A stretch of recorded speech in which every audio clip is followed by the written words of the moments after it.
Ladies and gentlemen, please welcome NCBA President Buck Werbine.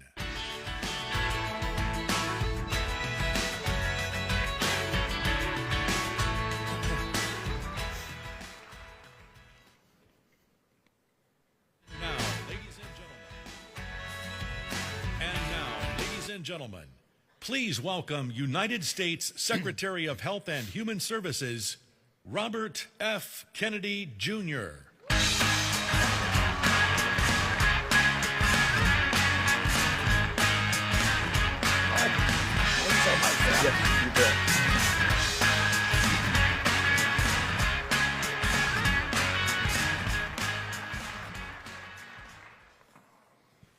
Mr. Secretary, we're delighted you're here. Thank you. And I'm going to begin with some questions. President Donald Trump appointed you to be Secretary of Health and Human Services. Can you talk a little about what your role entails, especially as it relates to helping shape the diet of the nation? Well, I mean, I entered the presidential race and joined President Trump, promising to end the chronic disease epidemic in this country, and that's my primary concern. We have the highest chronic disease burden of any country in the world. We're the sickest country in the world. During COVID, we had 19% of the COVID deaths in this country. We only have 4.2% of the world's population. And when you ask CDC, why did Americans die at higher rates from COVID than any other nation in the world? They say it's because we're so sick. We have the highest chronic disease burden. The average American who died from COVID had 3.8 chronic diseases. And that ultimately was what was killing them. And we spend 2 to 3 times more per capita for healthcare than Europe does. And yet we have the worst health outcomes. We have, we're 79th in terms of health outcomes. We have the highest infant mortality rate in the developing world, the highest maternal mortality rate. We live 6 years shorter than Europeans. We used to live the same. We are losing ground despite this huge amount of money. And the money itself is ruinous. When my uncle was president, we spent 0 on chronic disease. Today, we spend $4.3 trillion a year just treating chronic disease out of the $5 trillion that we spend on healthcare. And about 40 cents out of every taxpayer dollar that goes to the federal government goes to treating chronic disease. 77% of our children cannot qualify for military service. And that should get everybody's attention because of obesity, because of diabetes, because of other forms of chronic disease. This is an existential threat. And if you look at, for example, diabetes, when I was a kid, the average pediatrician saw 1 case of diabetes, juvenile diabetes, over a 40 or 50-year career. Today, it's 38% of American teens are diabetic or pre-diabetic. So 1 out of every 3 kids who walks through his office door is at risk for or has diabetes. The autism rates in 1970, they did the biggest epidemiological study in history looking for autism. And they knew what it looked like. And they found an incident rate of 0.8 per 10,000, so less than 1 in 10,000 Americans had autism. Today, that number is 1 in 31. And in California, it's 1 in every 19 children, 1 in every 12.5 boys. So this is an existential crisis for us. And a lot of the issue, of course, is coming from food. And on the other side of the problem, we have the most expensive healthcare. We have all these perverse incentives where everybody involved in healthcare, the hospitals, the doctors, the pharmaceutical companies, the insurance companies, are all making money by keeping Americans sick. And that's because we don't have outcome-based care. And that is what we are now switching to, we're transitioning to at HHS. The people, physicians get paid for making you better rather than doing fee-based services where they're just getting paid by the number of tests they give you. And everybody has an incentive to keep you sick.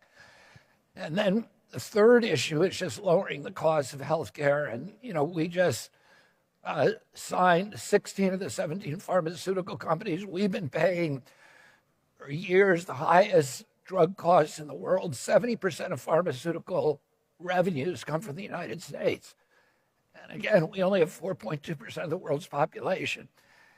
And we spend more, sometimes 5, 10, 20, or 15 times what European countries are paying.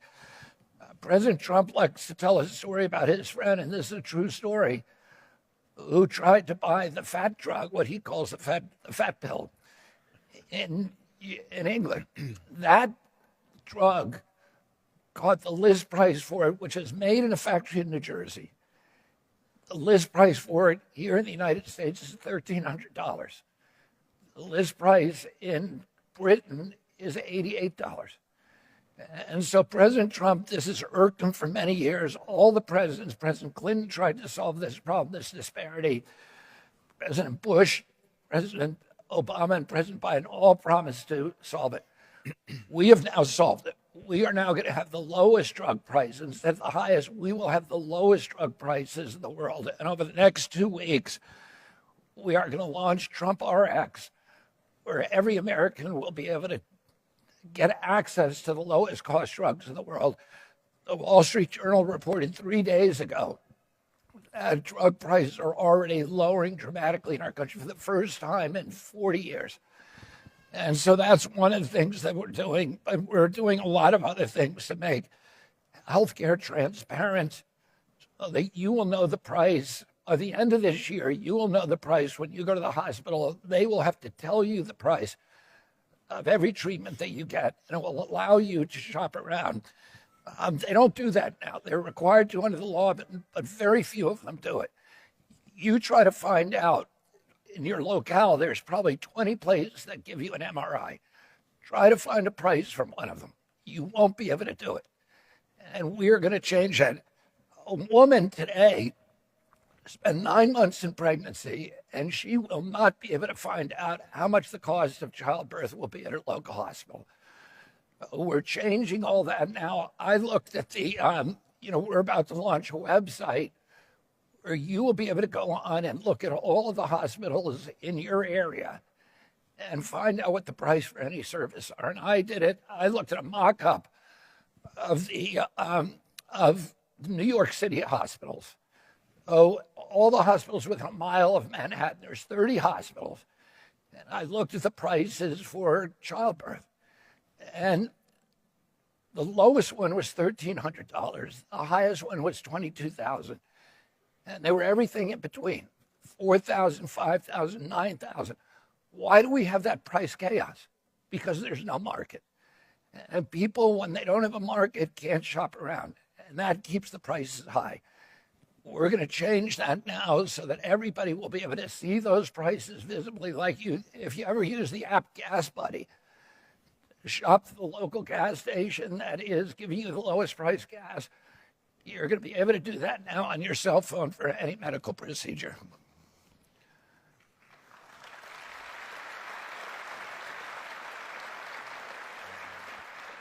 Mr. Secretary, cattle people are all about weights, measures, and statistics. Some of those statistics you threw out there are astounding, I have to say. You've spoken often about simplifying and demystifying nutrition advice for everyday American families. How does this set of dietary guidelines help us do that? Well, when I came into office the first week in January of last year, we were supposed to publish dietary guidelines that had been developed by the Biden administration that week.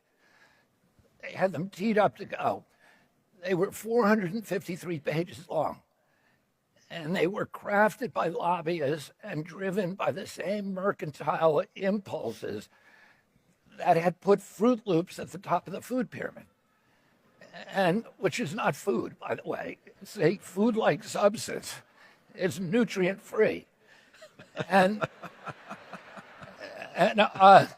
So we got the best nutritionists in the country from the best universities in the country, and we basically locked them in a room.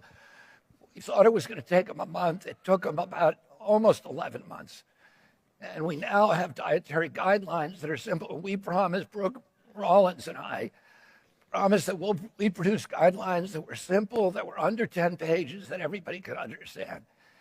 And there was bloodshed on every recommendation because we had to look at tens of thousands of scientific studies to justify every recommendation. We now have a food pyramid which we flipped upside down because it made more sense. That puts protein at the top of the food pyramid.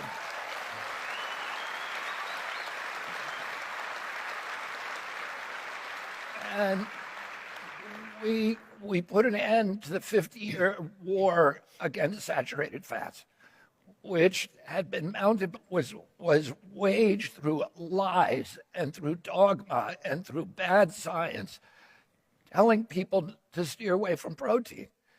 Protein is absolutely critical. It provides vitamin B, all of these micronutrients, iron, zinc, all these things where Americans are chronically deficient. And then the kind of micronutrients, the proteins lower your insulin sensitivities, they stabilize your blood sugar. We have a diabetes crisis in this country. We're spending $1 trillion a year on diabetes, and you can cure, most diabetes can be cured. In other words, you lose the diagnosis by shifting to a high protein diet.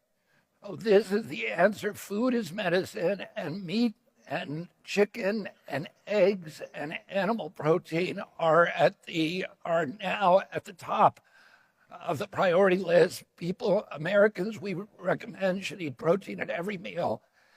And I'm happy to report that meat demand is growing in this country, and we expect to continue to do so.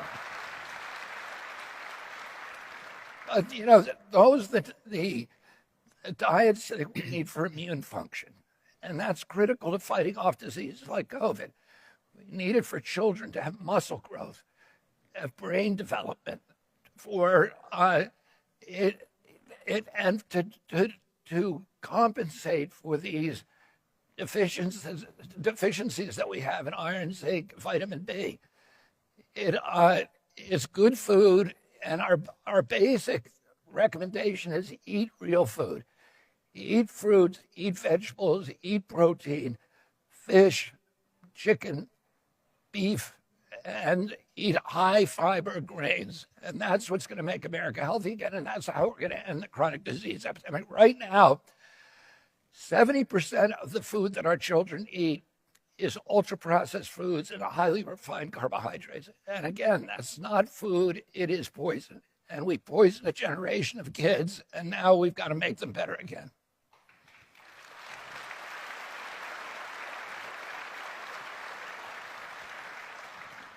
Hearing you mention the nutrients in beef and is so good for us to hear. Our checkoff has funded a lot of research to show that, and we really appreciate you seeing that message. Looking at my questions, I'm starting to figure out you kind of know what you're talking about here. For children, pregnant women, and older Americans, protein quality matters. How does the HHS view the role of animal-based proteins in preventing nutrient deficiencies across different life stages? They're particularly critical during pregnancy and lactation.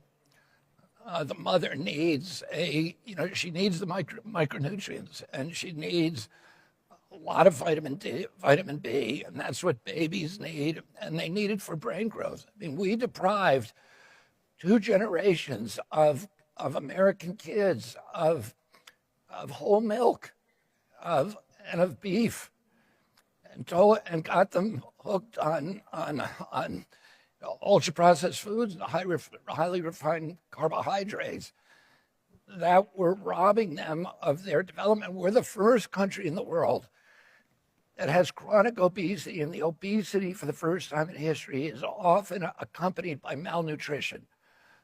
So you have obscene obesity and malnutrition in the same individual. How is that possible? It's possible because the foods that they're eating are not real food. They're nutrient depleted foods or nutrient absent foods. I was peripherally involved with the tobacco litigation back in the late 1980s. And at that time, the tobacco companies were the most cash-rich companies on earth. They had more cash on hand than any other company, more than the oil industry, more than any other industry. And they saw the writing on the wall. They saw that they were facing regulatory headwinds. They saw that that they were facing litigation risks, that their consumers were turning against them. People were smoking less in this country, and they decided to diversify. What did they do? They diversified into the food industry. And by 1995, the two biggest food companies on earth were Philip Morris and R.J. Reynolds. And they moved thousands of scientists who had been engaged in making tobacco more addictive, and they set them to work making food addictive. And they did that by a number of ingenious ways. They put a lot of sugar and salt in to hijack your brain, to make you insatiable. They developed aromas from the petroleum industry, chemicals in a laboratory that were designed to mimic food and to mimic the aromas and taste of food. Oh, you get something that tastes like a strawberry and smells like a strawberry, and your body desires it. You put it in your body, but there's no nutrients in it.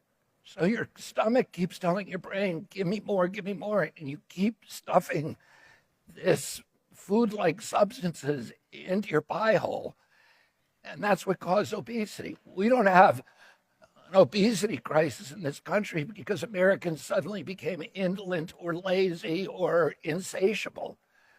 We have it because we were being mass poisoned. And, now we have an opportunity to change that.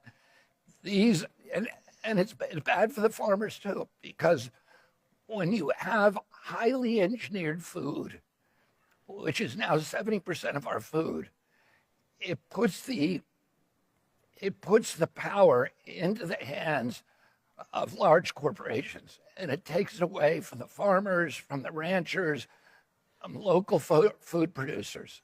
And one of the things they did is they learned that one of the metrics that your brain uses to tell you when you are filled or when you're hungry is the amount of times that you chew.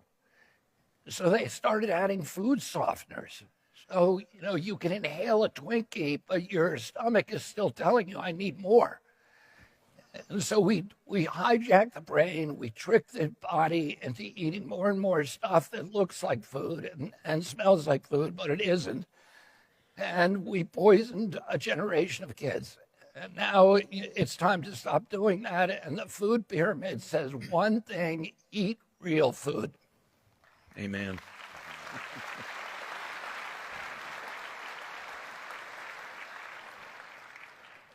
Looking ahead, what would success look like for the next dietary guidelines cycle when it comes to scientific questions, the review process, and reaching more of our metric goals for Americans' health?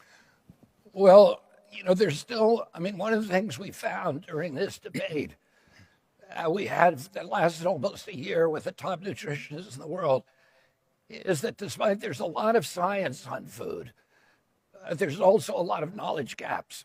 And there were issues that we could not resolve. For example, saturated fats. What percentage of your diet should be saturated fats? There was some older scientific study that linked saturated fats to heart attacks or to higher cholesterol. But we really don't understand fully the impact of that. And we don't, and the link with heart attack was very, very weak. And there's a lot of people who believe that we can take a lot more saturated fats. And that was the battle between the nutritionists. That was probably the biggest battle. We took a very conservative stand and we said we're going to limit it to, I think, 9 or 10%. But one of the things that we're looking at now is that issue specifically, is how much saturated fat should you have in the diet. We know you need a lot more protein. That's the most important thing, is to get the protein into your body. there are still questions about saturated fat, and there's a lot of other knowledge gaps. And NIH is now doing those studies. FDA is doing those studies for the first time. We're methodically, systematically, and comprehensively going to understand what foods we need, what we don't need, and we're going to be able to make good decisions about it. You probably realize this already, but almost everybody sitting out here is just going, amen, amen. We've known this forever. Mr. Secretary, if there's one message you want American families and American cattle producers to hear about beef's role in a healthy diet, I know what the one answer is: eat real food. What would it be? Well, I mean, right now, the message that I'd give to beef producers is begging you to increase the size of the herds. We had 132 million head in 1972. We have 92 million today. And a lot of producers are now, because of fluctuations in the markets and uncertainty, slaughtering the breeding cows. And I'd ask you to stop doing that. And we need a lot of beef, and we want to make it here in America. We don't want to be importing it from other countries.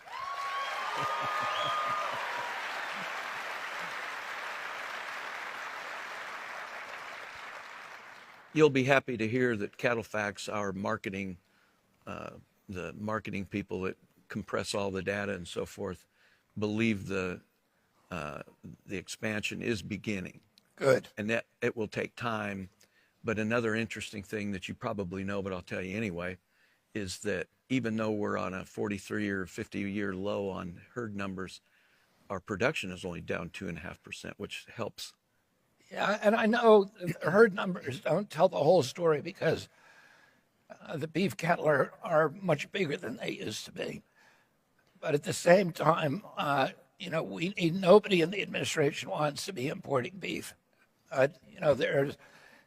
President Trump's promise the American people is to drive down the price of groceries, and so you have to balance those priorities. But we're doing everything we can to encourage people to increase the size of the herds in this country. But as you say, you can't do that overnight. It takes 18 months or more before we start seeing that at the grocery store. Yeah, you get it. You get it. Something we always ask our guests when they come here is what's your favorite cut of beef? I think of the Kennedys in the Northeast growing up. Our lives have been intertwined. We're about the same age.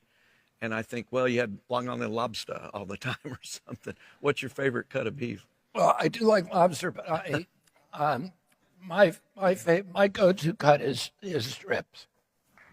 Oh, that's what I eat. I eat beef every day. I usually eat it twice a day. So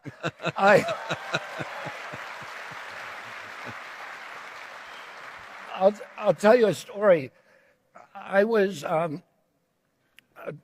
early last summer, about 5 different people told me, they said, you got to see this doctor called Sean O'Mara. And I said, I'm really healthy. I don't need to see a doctor. And they said, yeah, but you do, because you may have visceral fat. And I looked at my body. And I was like, I'm not worried about fat. And they said, but visceral fat's something different. That's the fat that covers your organs. And 5 people who were completely disconnected. One of them was the chief of the state troopers of Oklahoma, and a wealthy lady from Los Angeles, another lady who owns a health food operation in San Diego, and 2 other people within a 2-week period said, you got to call this doctor. So I called him, and he said, have you ever done a full body MRI? I said, I just happened to have done one. And so I sent him the pictures for it, and then he got on the Zoom call with me, and he showed me that although I don't have a BMI of like 7, but I had in my body, I had visceral fat. It was from years of eating processed food. My heart was covered with it, and my liver was covered with it. And he said to me, if you don't already, you've got so much visceral fat on your heart, if you don't already have atrial fibrillations, you're going to get them. And for 4 months before, I'd been having atrial fibrillations every day. So he said, look, he showed me my insides. It was very alarming. And he said, I can get rid of all of it in 90 days. And so I went on his diet, which is like a carnivore diet with ferment. So fermented, the only vegetables I eat are fermented, are sauerkraut, kimchi, or fermented vegetables, which you can get everywhere now. And then a lot of yogurt. And I switched that diet for 30 days and got another MRI, and my visceral fat had declined by 40%. My atrial fibrillations had disappeared. I had reflux, which I've never had again. And I had it fairly chronically. And I had a clarity of thought that I'd never had before. I had much better word retrieval. I could remember names like I've never been able to. And of all the things that I've done, because I do, I do a lot of health stuff, and I, listen to YouTube, which is a mistake, and get, advice from people who may not even be MDs. But I try different things all the time. But of all the things that I've tried in my life, the biggest difference was switching to that carnivore diet. And, now I'm just completely sold on it. And my blood markers dropped dramatically. So I really, for me, and this might not be true for everybody because we all have different metabolisms, but for me, it's been an incredible, it's been transformative. That's great. And it doesn't hurt that the product you have to eat is really tasty and nutritious as well. Exactly. Yeah.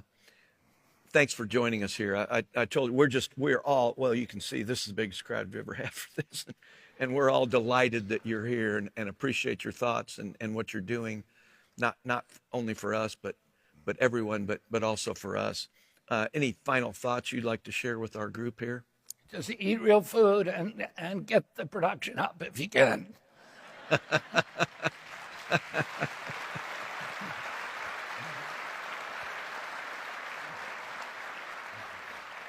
We appreciate all you're doing to help keep beef at the center of the plate, which of course is what we believe it needs to be.